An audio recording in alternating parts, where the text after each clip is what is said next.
Hello there and welcome back to the channel. Inspired Abby here.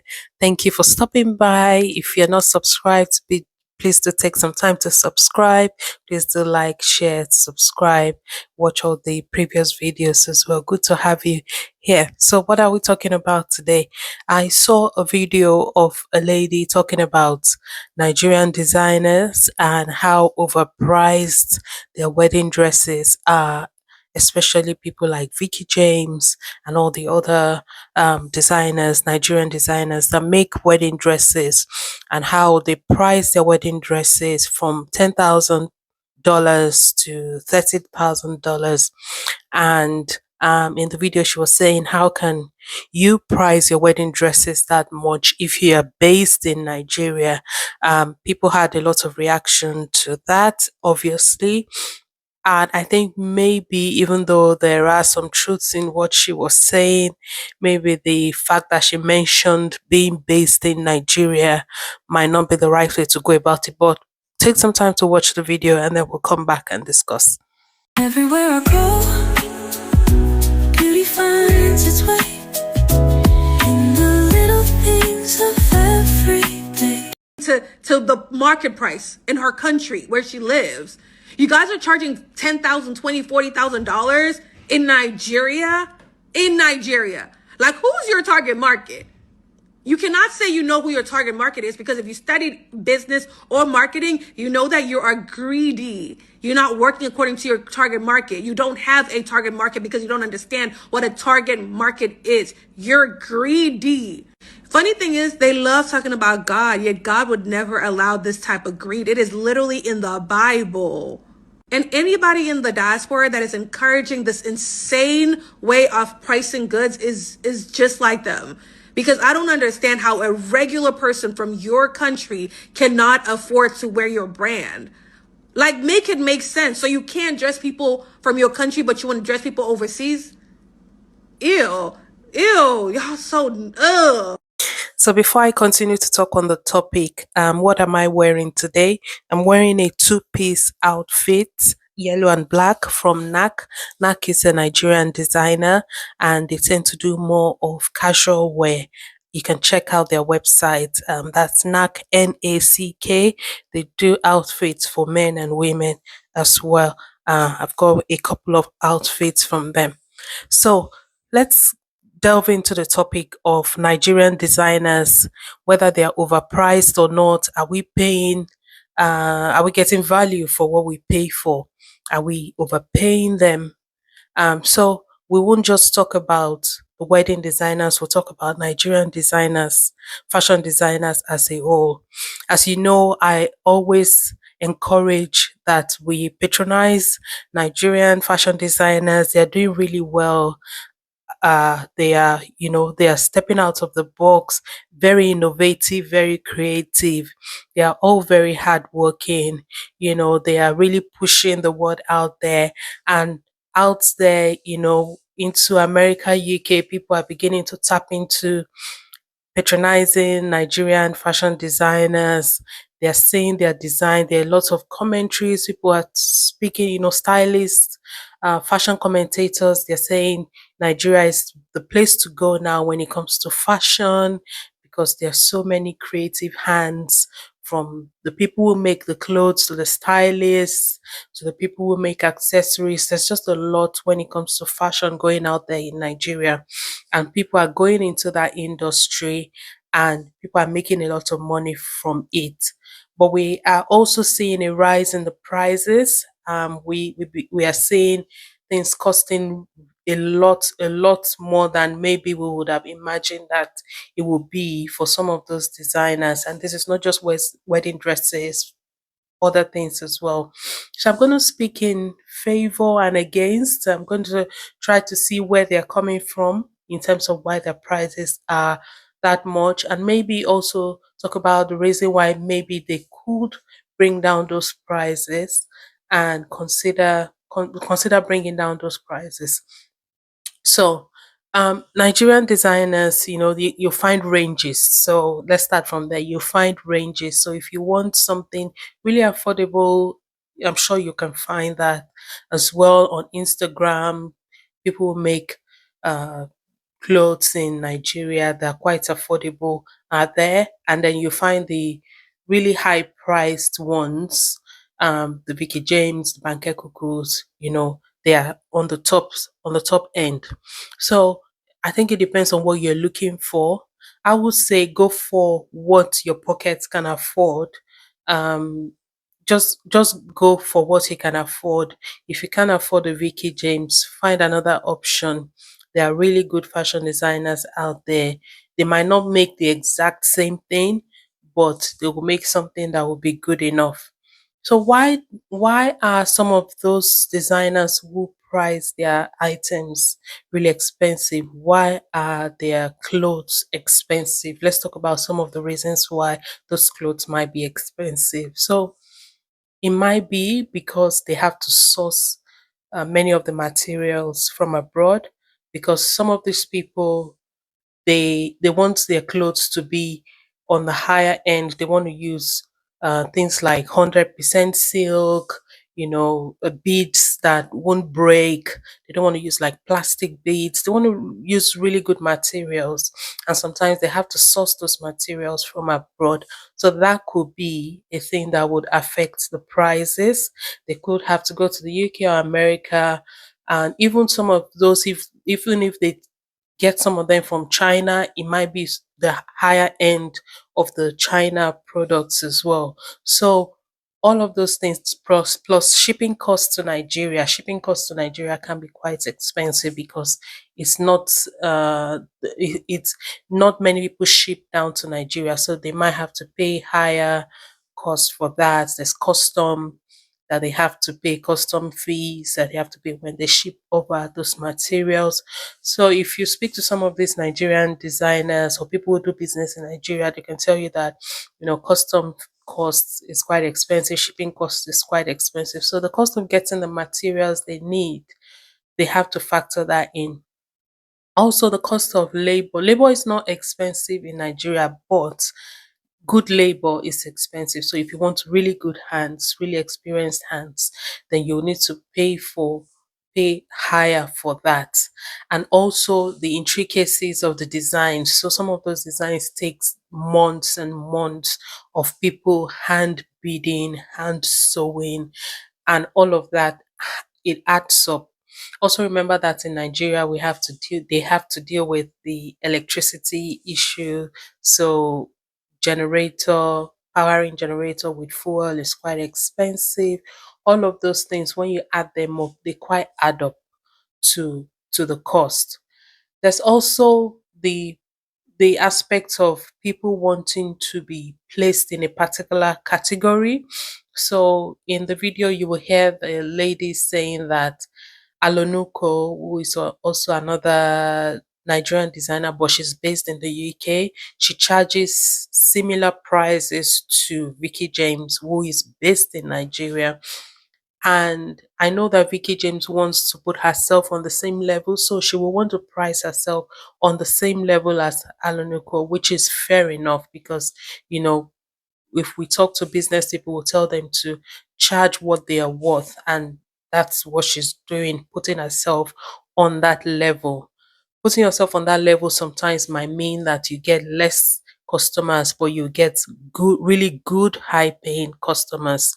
So it might not be everybody trooping into your business to patronize you, but you get some really good quality ones that can pay for your service. So that's the good thing about pricing yourself at a place where you want to put yourself at, and there's absolutely nothing wrong with that.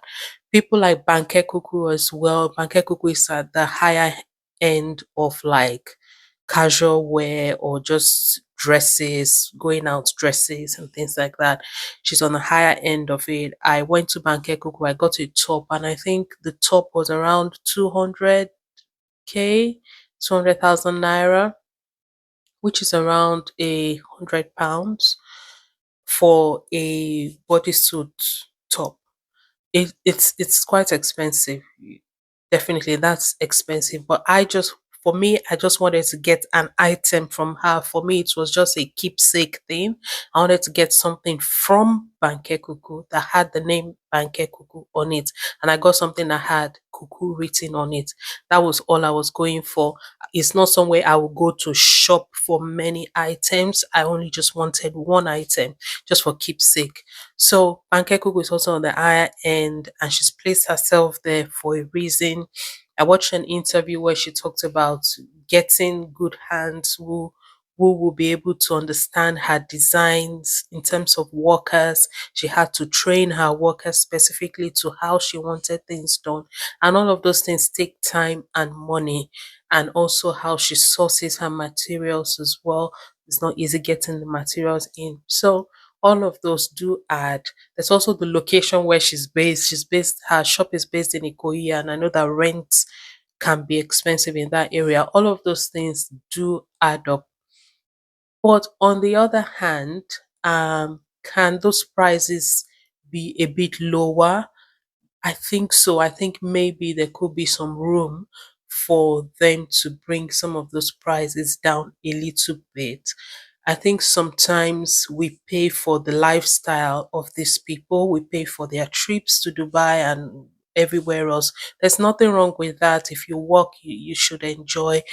But at the same time, are we overpaying just for these people to live the lifestyle they want to live? There might be a little bit of that as well. So I think you just have to choose your battles. If you feel like this is not something I want to pay for, move to somebody else that may be cheaper for you and just go with that. But I think there's room for these designers to maybe think of coming down on the prices a little bit. To aspiring fashion designers or new fashion designers have just come into the space in Nigeria, please charge for your own range, charge for your own target audience. Don't just charge prices just because Veekee James is charging that price, so you're going to try to charge that price or close to that price. Charge within your own range. There should be opportunity for different range of prices in the market so that people can choose what suits them. So even if you're looking for other type of wedding dresses, you can make a wedding dress in Nigeria for 50,000, 100,000 naira, and it will still be beautiful. So there will be there will be somebody for everyone. And if you're just starting or just getting into the space, charge for your own target audience, charge for where you are. Don't just say, oh, Veekee James is charging so amount, so I should also be at least charging close to that. No, charge within your own market for your own people. And for other type of clothes as well, dresses and all of that, there are different ranges and categories. So I was talking about 𝐵𝐴NK. If 𝐵𝐴NK is too expensive for you, you can go for 𝐶𝑎 Lagos, you can go 𝐬𝐿𝐵𝐴NC. There are so many others. You can get really good outfits, 50,000 naira, very, very good, solid outfit. So yeah, it's a matter of, as a customer, finding your own range, and as a designer as well, making sure that you are charging within the range of your own people, if your own customers, your own target audience, and don't just look at what other people are charging and then say, yes, that's what I'm going to charge because that person is charging that amount. If what your materials are not that expensive, why are you charging the price of somebody who is sourcing for uh, high quality, very expensive materials? So yeah, that's something to bear in mind. Now, in the video where the lady was talking about Veekee James being expensive and all that, the video I just shared, she was also talking about what Veekee James' target audience are. So she was asking, who are your target audience if you're charging that much? Is it people who are living abroad? Because a lot of people in Nigeria will not be able to afford it. And I think that's false. A lot of people in Nigeria, well, I won't say a lot, but there are people in Nigeria who can afford that to pay $10,000, $20,000, $30,000 for a Veekee James dress. Yes, there are. And they are doing it.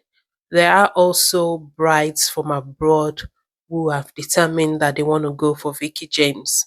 They are brides. So let's talk on who the target audiences are. Number one, that lady who has determined in her mind that if nothing else goes right on her wedding, she must wear a Veekee James dress. That's a must. Even if she has no ring, no cake, no food, as long as she's got a Veekee James dress, she's happy. And she'll save the money and she'll do anything she needs to do to get into that dress. That's one category. And there's absolutely nothing wrong with that if that's what you want to do. I just think if you are somebody who, especially if you're working abroad and you have to work work double. So if you're working abroad, you're paying taxes. So you're actually working double for every money that you have because half of it has been taken by tax. So you've worked double. So what you have is half of what you've worked for, if that makes sense. So if you're abroad and you're really striving and you've got family members to look after, you've got a mortgage and all of that, if you spend $10,000 on a wedding dress, I think that's a wrong financial move. You can put that money into your house so that you can pay your mortgage quicker or use it for an investment. I just think that's too much money. Except you plan to resell the dress, but even at that, you will never get that much from it again. So I just think $10,000 if you're somebody who is doing a normal job abroad, I think that's too much. But I know that a lot of people who live abroad can afford to pull out that money, whether they take it out from a loan or a credit card or somewhere, they can afford to pull it out. But is it a good financial decision to do so? Maybe not. So you can also be able to save for it. There are people who, who earn per day and they earn a lot of money every day, but at the same time, considering the lifestyle of living abroad and all that, it's still not the best financial decision to make to spend that amount of money on a wedding dress. That's what I think anyway. But there are ladies who will do anything to have that Veekee James dress, so there's not stopping them. Who is the other target audience? The other target audience is the rich and high and mighty in Nigeria. That's not even a lot of money for them, so they would easily pay for that Veekee James dress without blinking. Another category is also still the rich and mighty, whether they're based in Nigeria or they are based abroad. Their stylist has booked Veekee James. They don't even know who they've booked. They just hand it over to the stylist. So their stylist might be Style Infidel or their stylist might be Emmanuel Good News. And they've gone ahead and they've booked Veekee James's dress. All they know is the budget for the wedding is so $1,000. They're giving the money to the stylist to sort it out. They are not really particular whether it's the Veekee James dress or another dress. They just have the money to spend on the wedding and they've given it to the stylist, and the stylist have thought, okay, I'm going to book so person. Whether it's I know I keep saying Veekee James, but there are other wedding designers in Nigeria, or maybe Alonuko, anybody else, and the stylist has gone ahead and booked the person. So that those are kind of the three categories I can think of in terms of target audience. So there are people who are still looking to get into a Veekee James dress. Every day they're trying to book an appointment to speak to Veekee James. Is there gonna come a time where her time is gonna pass? I think that will happen. And I think that's the reason why sometimes these designers charge a lot now so that they have a lot to keep if their time passes. So there might be another new name that might come into the limelight. Another popular designer might just pop up from nowhere in the next few years and overtake the current ones, and people will then start going for that one because there were other people before these ones were here and people will start going for the new designer because maybe because they're bringing out new type of designs, they're doing something different, so they might want to go for that new name. So there might come a time where the time definitely there might come a time where it will pass and another one will come into, and that's life really. So yeah, let me know your thoughts. Let me know what you think about this. Do you think that Nigerian designers, fashion designers, are a bit overpriced sometimes? Your local tailor or fashion designer that makes your ashabi, what do they charge you? Did you see an increase in the prices recently? Are they complaining about sourcing materials, issues with sourcing fabric or other materials? What have you seen? What do you think? Would you, if you're looking to get married, would you be looking to book the high-end fashion designers for your wedding dress? Let me know what you think. Drop everything in the comment section, and I hope you've enjoyed this video, and see you on the next one. Bye.